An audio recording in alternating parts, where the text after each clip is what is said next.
Dumadaloy ito diretso patungo doon sa Laguna Bay. At dito sa baybayin nito nakatira ang ilang mga residente.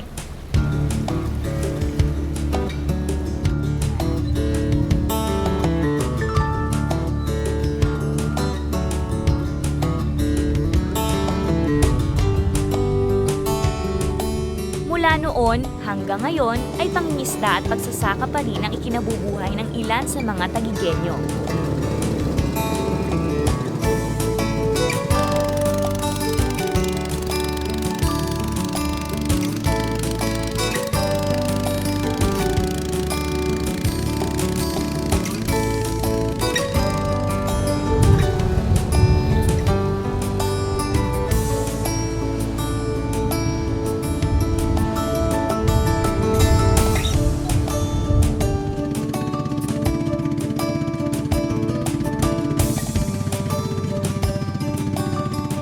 Pasig River na ito ay may mahalagang papel sa kanilang buhay.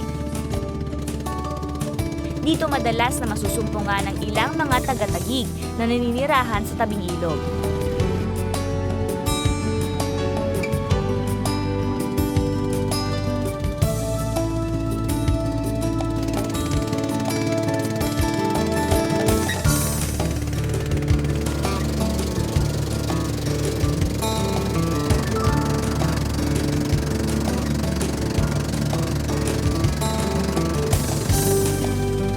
Dito sila nangingisda.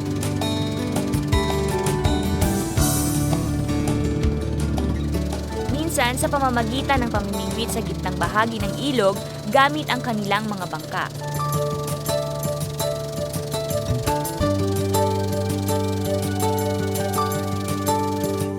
Minsan naman kapag sinuswerte ay may nagbibigay ng isda sa kanilang mga timbang ibinababa sa tuwing may daraang motorboat.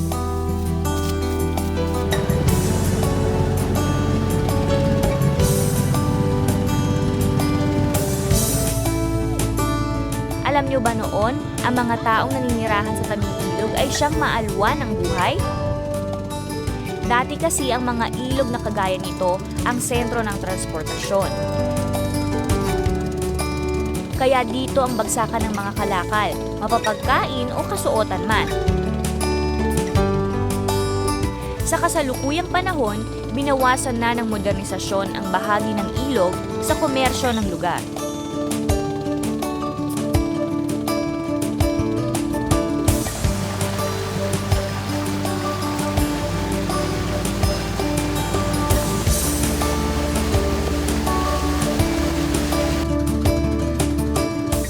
Pero may ilan pa rin na nananatiling umaasa sa ilog at sa baybayin nito upang payapang makapamuhay kahit na sa simpleng pamamaraan.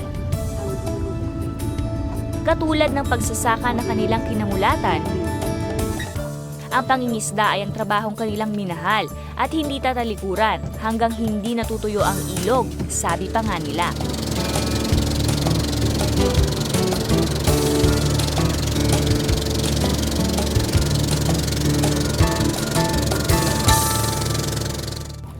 Ito yung parola kung saan umano nagpulong sina Andres Bonifacio kasama yung mga kasapi sa KKK habang pinaplano nila yung revolusyon.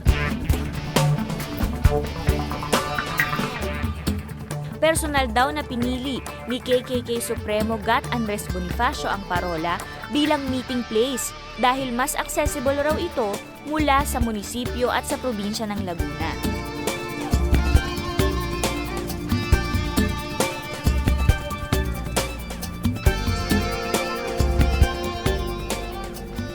Isipin nyo bang nakatayo na itong parola na to noong pang 13th century?